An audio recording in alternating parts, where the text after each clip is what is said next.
Okay बेटा, आगे हमारा क्वेश्चन है what are allopatric species and sympatric. बेटा एलोपैट्रिक स्पीशीज होती हैं जो अलग अलग जोग्राफिकल रीजन्स में प्रेजेंट होती पर उनके बीच में स्पेशल बैरियर्स होते हैं। यानी आप कह सकते हो उनके दो स्पीशीज़ के बीच में एक बहुत बड़ा माउंटेन आ जाता है, या दो स्पीशीज़ के बीच में बहुत बड़ी नहर आ जाती है, ठीक है, जिसमें बीच में बैरियर आ जाए। सिम्पैट्रिक होता है जो सेम रीजन में प्रेजेंट होती बट उनमें सेम इकोलॉजिकल निच but does not same region but does not same ecological niche called sympatric speciation। और वो स्पीशीज जो सेम रीजन में प्रेजेंट होती है पर उनमें इकोलॉजिकल निच सेम नहीं होती। मतलब कि एक स्पीशीज तो बेटा वाटर में रह रही होती है, तो एक स्पीशीज आपकी कह सकते हैं ट्रीज के ऊपर रह रही होती, तो उनकी निच अलग अलग हो गई ना। तो फिर उसके बाद अगला क्वेश्चन है 3 तरह की रूट्स बताओ जो एपिफिटिक प्लांट्स में मिलती हैं। एक तो क्लिंगिंग रूट्स होती हैं बेटा जो अटैचमेंट में मदद करती हैं। फिर बी पार्ट में आ जाती है एब्जॉर्प्टिव रूट्स। सो ये बेटा एब्जॉर्प्शन, न्यूट्रिएंट्स को एब्जॉर्ब करने में, मिनरल्स को एब्जॉर्ब करने में मदद करती हैं। फिर आ जाती हैं बेटा aerial roots. Aerial roots present होती है स्पेशल टिश्यूज़ के साथ जिनके पास एक स्पेशल थिकनेस होती है, वेलमन होती है, और ये क्या करती हैं, मॉइस्चर को एब्जॉर्ब कर लेती हैं एटमॉस्फेयर में से और वो अपनी वाटर की रिक्वायरमेंट पूरी कर लेती हैं।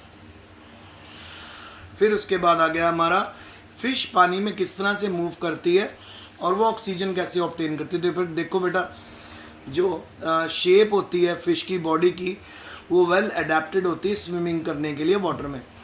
जो शेप होती है वो फ्लैट होती है और स्प्रेड आउट होती है जो मदद करती है स्विमिंग में। जब डाइव करती है फिश, वाटर प्रेशर जो होता है, जो वॉल जो होती है फिश की बॉडी की जो वाटर प्रेशर को एक्सर्ट करती है उसको बैलेंस कर लेती है वो। उनके अंदर एक स्पेशल डेवलप एक्वाटिक ऑर्गन्स होते हैं जो मदद करते हैं उनके इनर एनवायरनमेंट को बाहर की एनवायरनमेंट के प्रेशर के साथ बैलेंस करने में, ठीक है। तो क्या बोल रहा है, while diving into water pressure exerted by water is balanced by internal pressure developed by organism like fish. तो फिश अपना एक इंटरनल प्रेशर डेवलप करती है जो बाहर के वाटर प्रेशर को बैलेंस करता है। आपको पता है कि सी का जो सबसे लोअर मोस्ट पार्ट है वो एबिस है, और एबिस में अगर शिप्स भी चली जाएं, सबमरीन्स भी चली जाएं, इतना ज़्यादा प्रेशर होगा कि वो आपस में स्क्वीज़ हो जाएंगी, ठीक है। इतना ज़्यादा प्रेशर होता है वाटर के अंदर, पर वहाँ पे भी कई और एनिमल्स देखे गए हैं, एबिस में भी कई फिशेस देखी गई हैं। तो वो फिशेस इतने हाई वाटर के प्रेशर में कैसे सरवाइव कर रही हैं, उनकी बॉडी ने ही अंदर क्या करा है, होम्योस्टैसिस डेवलप करा है जिसकी मदद से वो इतने हाई प्रेशर में भी सरवाइव कर जाती हैं जहाँ पे लोहे की, आयरन की शिप्स तक स्क्वीज हो जाती हैं। आगे अच्छा, अब इनको तैरने में जो स्विम करने में मदद करता है, फ्लोट करने में मदद करता है, उनके अंदर एक एयर ब्लैडर भी होता है, ठीक है। और उसके बाद गिल्स होते हैं जिनकी मदद से ये अपनी ऑक्सीजन रिसीव करते हैं पानी में से। फ्लिपर्स प्रेजेंट होते हैं फिश में साइड्स पे जो स्पीड को बढ़ाने में मदद करते हैं, और इससे वो चेंज भी कर लेते हैं डायरेक्शन की अपनी, जिस डायरेक्शन में उनको जाना है।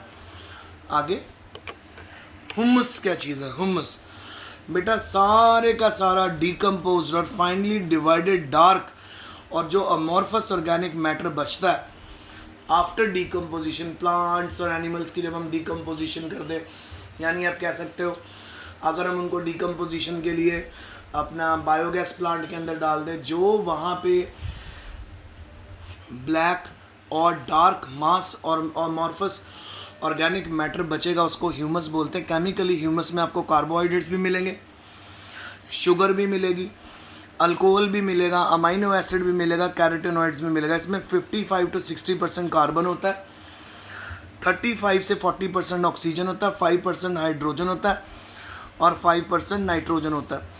अच्छा, ह्यूमस की जो फॉर्मेशन होती है इसको ह्यूमिफिकेशन बोलते हैं, और ह्यूमस को जो छोटे छोटे मिनरल्स में तोड़ दिया जाता है उसको मिनरलाइजेशन बोलते हैं।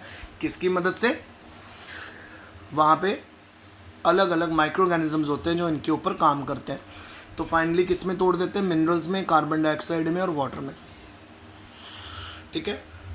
उसके बाद हमारे पास आ गया व्हाट इज़ माइकोराइजा। ये तो मैंने आपको बहुत ही अच्छे से समझाया है बेटा।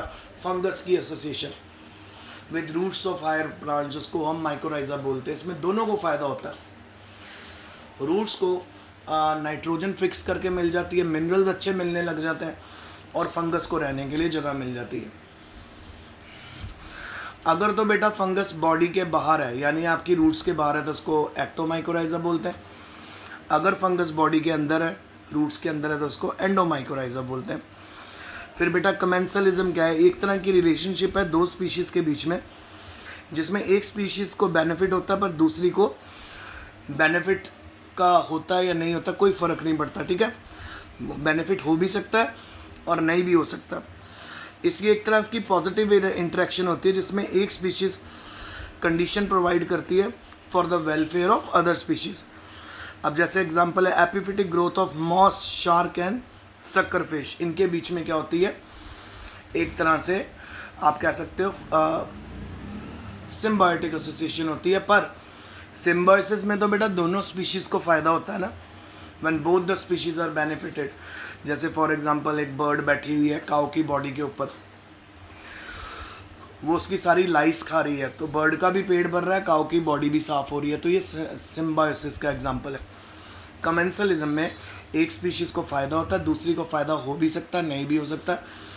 This is known as commensalism. फिर लास्ट है अडेप्टेशन। क्या होता है बेटा? कुछ स्पेशल कैरेक्टरिस्टिक फीचर्स होते हैं प्लांट्स के, एनिमल्स के, जो उनकी मदद करते हैं उनको सक्सेसफुली एक चेंजिंग एनवायरनमेंट में सर्वाइव करने को के लिए। इस तरह के फीचर्स में जो चेंजेस आ रहे हैं, जो प्लांट और एनिमल्स की बॉडी में फिजियोलॉजिकली चेंजेस आ रहे हैं, एनाटॉमिकली चेंजेस आ रहे हैं, एनाटॉमिकल चेंजेस आ रहे हैं, इन सब को हम एडेप्टेशन बोलते हैं।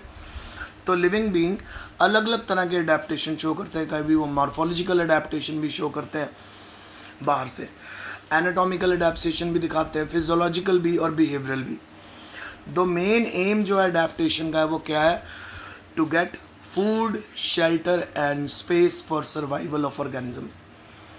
ऑर्गेनिज्म को सर्वाइव करने के लिए फूड, शेल्टर चाहिए, स्पेस चाहिए, और वो उसको अडेप्टेशन से मिल जाता है। तो जिन ऑर्गेनिज्म में अडेप्टेशन हो जाती है वो तो सर्वाइव कर पाते हैं, पर जिनमें अडेप्टेशन नहीं होती वो सर्वाइव नहीं कर पाते। और सेक्सुअल रिप्रोडक्शन के थ्रू जितने ऑर्गेनिज्म होते हैं उनमें अडेप्टेशन होती है। तो ये आज का लेक्चर है, होप आपको समझ आया होगा। Stay home, stay safe, best of luck and study hard. If you have any difficulty you can contact me on WhatsApp, you can call me, you can text me, and I will be solving your queries. Take care.